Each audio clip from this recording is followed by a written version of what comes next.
আজি ইয়াতো অসমৰ আমাৰ গোলাঘাট যোৰহাট ইয়াত আমি দেখিছোঁ যে আমাৰ অসম চৰকাৰ লাহে লাহে লাহে নিজৰ সীমাটো য'ত তেওঁলোকে যি সময়ত কোৰ্টত কেছ চলি আছে মীমাংসা হোৱা নাই কোৰ্টে ৰায় দিয়া নাই কিন্তু আমি নিজৰ ইচ্ছাকৃতভাৱে এৰি থৈ গৈছোঁ আৰু দুখ লাগে কেন্দ্ৰৰ চৰকাৰৰ ভূমিকা কেন্দ্ৰৰ চৰকাৰৰ আজি যদি যি সময়ত কোৰ্টত কেছ চলি আছে বাৰম্বাৰ কেন্দ্ৰৰ চৰকাৰৰ ফালৰ পৰা এনেকুৱা কিছুমান নটিফিকেশ্যন ওলাইছে যি নটিফিকেশ্যন যোগেদি আমি ভাবিব পাৰোঁ যে ভাৰতৰ কেন্দ্ৰীয় চৰকাৰ গৃহমন্ত্ৰী অমিত শ্বাহ ডাঙৰীয়া ইতিমধ্যে তেওঁলোকে থিৰাং কৰিলে যে আৰু কিছুমান মাটি নাগালেণ্ডৰ ভিতৰত সোমাই দিব লাগে এনেকুৱা আমাৰ অনুভৱ হৈছে নটিফিকেশ্যন কিয় আহিছে যি সময়ত আমাৰ একো মীমাংসা হোৱা নাই ইয়াৰ আগতেও মানে এই তেল খানাৰ ক্ষেত্ৰত বা অইল ডিস্কভাৰীৰ ক্ষেত্ৰত ড্ৰিলিং এক্সপ্লৰেশ্যনৰ ক্ষেত্ৰত সেই সময়তো কেন্দ্ৰৰ গৃহমন্ত্ৰী যদি আপোনালোকৰ মনত আছে এটা কথা কৈছিল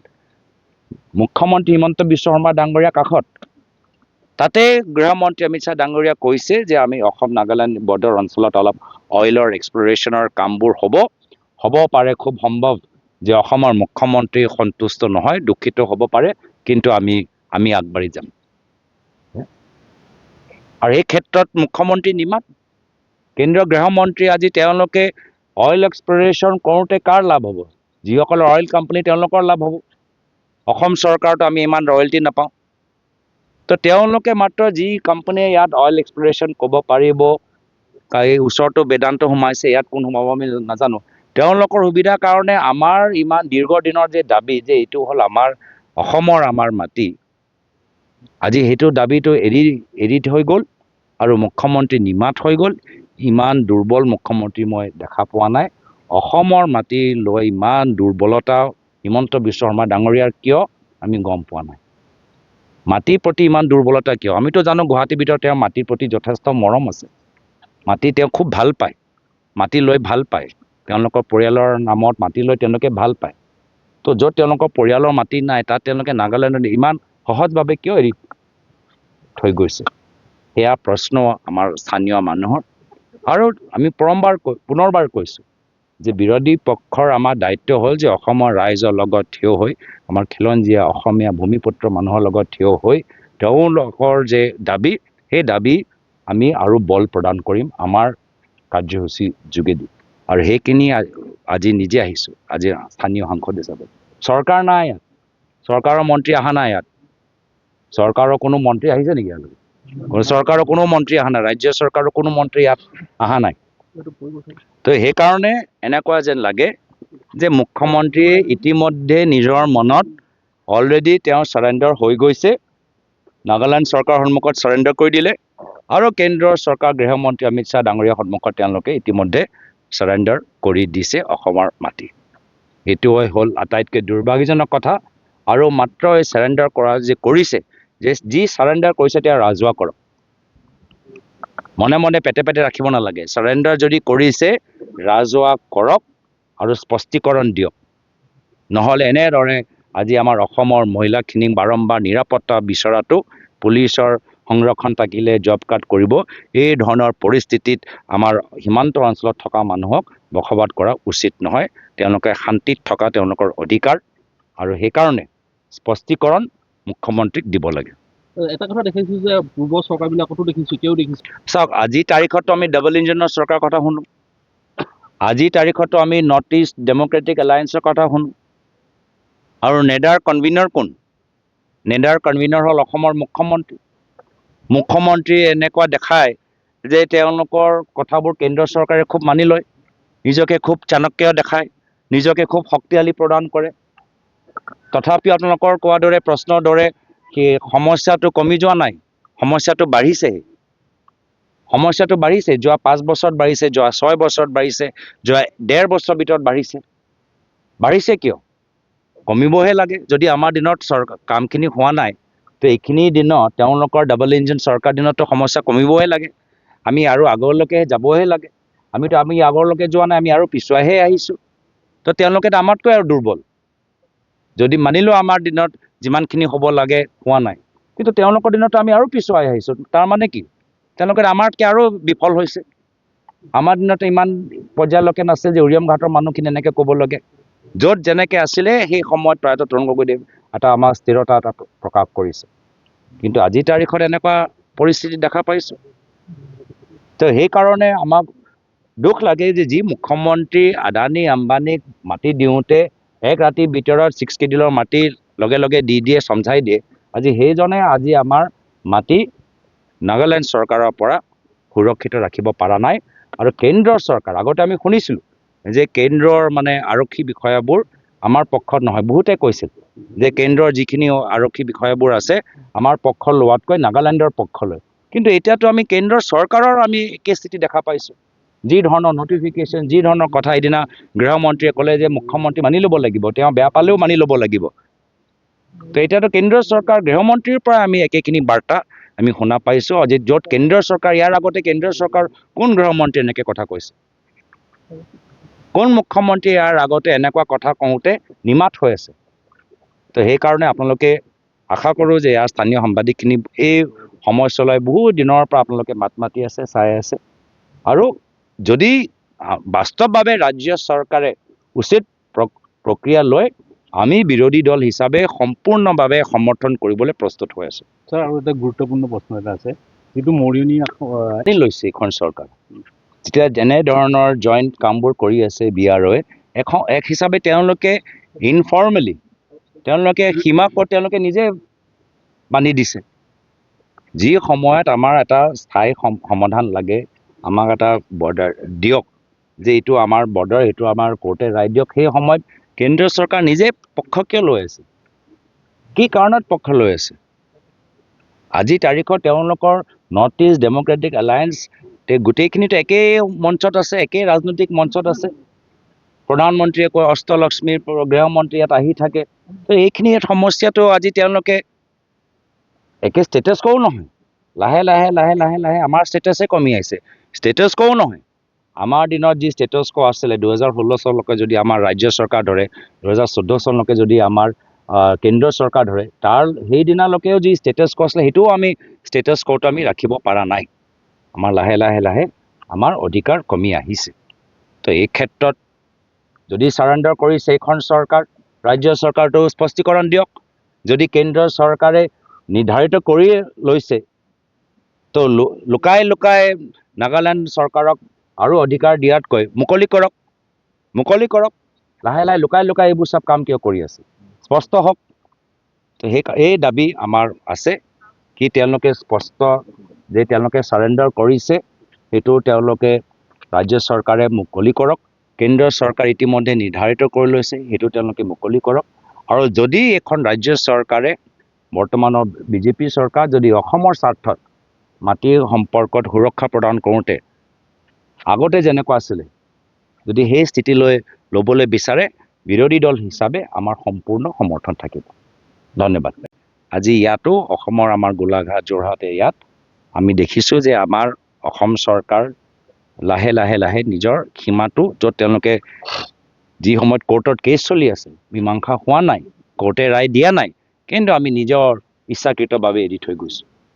আৰু দুখ লাগে কেন্দ্ৰৰ চৰকাৰৰ ভূমিকা। কেন্দ্ৰৰ চৰকাৰৰ আজি যদি যি সময়ত কোৰ্টত কেছ চলি আছে, বাৰম্বাৰ কেন্দ্ৰৰ চৰকাৰৰ ফালৰ পৰা এনেকুৱা কিছুমান নটিফিকেশ্যন ওলাইছে, যি নটিফিকেশ্যন যোগেদি আমি ভাবিব পাৰোঁ যে ভাৰতৰ কেন্দ্ৰীয় চৰকাৰ, গৃহমন্ত্ৰী অমিত শ্বাহ ডাঙৰীয়া ইতিমধ্যে তেওঁলোকে থিৰাং কৰিলে যে আৰু কিছুমান মাটি নাগালেণ্ডৰ ভিতৰত সোমাই দিব লাগে। এনেকুৱা আমাৰ অনুভৱ হৈছে। নটিফিকেশ্যন কিয় আহিছে যি সময়ত আমাৰ একো মীমাংসা হোৱা নাই? ইয়াৰ আগতেও মানে এই তেল খানাৰ ক্ষেত্ৰত বা অইল ডিস্কভাৰীৰ ক্ষেত্ৰত, ড্ৰিলিং এক্সপ্লৰেশ্যনৰ ক্ষেত্ৰত সেই সময়তো কেন্দ্ৰৰ গৃহমন্ত্ৰী, যদি আপোনালোকৰ মনত আছে, এটা কথা কৈছিল মুখ্যমন্ত্ৰী হিমন্ত বিশ্ব শৰ্মা ডাঙৰীয়া কাষত, তাতে গৃহমন্ত্ৰী অমিত শ্বাহ ডাঙৰীয়া কৈছে যে আমি অসম নাগালেণ্ড বৰ্ডাৰ অঞ্চলত অলপ অইলৰ এক্সপ্লৰেশ্যনৰ কামবোৰ হ'ব পাৰে, খুব সম্ভৱ যে অসমৰ মুখ্যমন্ত্ৰী সন্তুষ্ট নহয়, দুখিত হ'ব পাৰে, কিন্তু আমি আগবাঢ়ি যাম। আৰু এই ক্ষেত্ৰত মুখ্যমন্ত্ৰী নিমাত, কেন্দ্ৰীয় গৃহমন্ত্ৰী আজি তেওঁলোকে অইল এক্সপ্লৰেশ্যন কৰোঁতে কাৰ লাভ হ'ব? যিসকলৰ অইল কোম্পানী তেওঁলোকৰ লাভ হ'ব। অসম চৰকাৰতো আমি ইমান ৰয়েলটি নাপাওঁ। তো তেওঁলোকে মাত্ৰ যি কোম্পানীয়ে ইয়াত অইল এক্সপ্লৰেশ্যন ক'ব পাৰিব, এই ওচৰতো বেদান্ত সোমাইছে, ইয়াত কোন সোমাব আমি নাজানো। তেওঁলোকৰ সুবিধাৰ কাৰণে আমাৰ ইমান দীৰ্ঘদিনৰ যে দাবী যে এইটো হ'ল আমাৰ অসমৰ আমাৰ মাটি, আজি সেইটো দাবীটো এৰি হৈ গ'ল আৰু মুখ্যমন্ত্ৰী নিমাত হৈ গ'ল। ইমান দুৰ্বল মুখ্যমন্ত্ৰী মই দেখা পোৱা নাই।